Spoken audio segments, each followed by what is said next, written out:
எல்லாம் தாண்டி தான் நாங்கள் இங்கே வந்து சேர்ந்துருக்கிறோம். நீங்கள் பார்க்குற மாதிரி ஒரு சாமானியன்தான். ஆனால் ஆண்டவர் என்கிட்ட நிறைய பொறுப்புகளை கொடுத்துருக்கிறார்.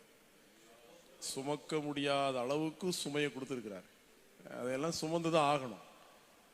ஸோ நம்ம ஒரு பிரயோஜனமான ஒரு வாழ்க்கை வாழணும் அப்படிங்கிறது தான் இந்த ஆண்டவருடைய திட்டம்.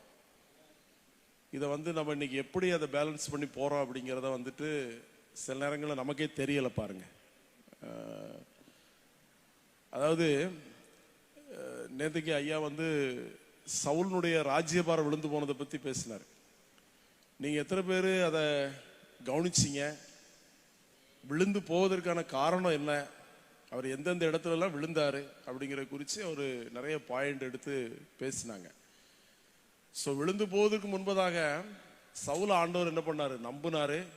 சவுல் இஸ்ரவேல் ஜனத்துக்கு ராஜாவாக இருக்கட்டும் அப்படின்னு சொல்லி அவர் அனுமதி கொடுத்தாரு. ஜனங்கள் எல்லாம் கேட்டுக்கொண்டாங்க, எங்களுக்கு ஒரு ராஜா வேணும்னு சொல்லி கேட்டுக்கொண்ட போது ஆண்டவர் என்ன பண்ணார்? அனுமதிச்சார்.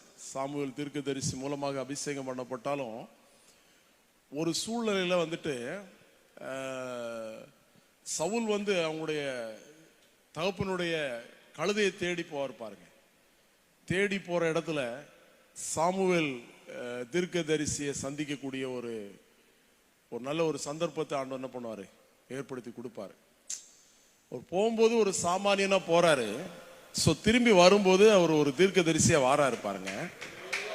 ஆனா இதெல்லாம் பெற்றுக்கொண்டவர் சவுல் நல்லா எல்லாருக்கும் மேல நல்ல உயரமான மனுஷன், நல்லா அழகானவர் தான், ரொம்ப சிறந்தவர் தான், நிறைய திறமையெல்லாம் இருந்துச்சு. சில விஷயங்கள்ல என்ன பண்ணிட்டார் அவரு? ஆண்டவருடைய அந்த வார்த்தையை அவர் நிறைவேற்றாமல் போனது. அவர் சில காரியங்கள்ல அவர் அதாவது அதை எப்படி சொல்வது,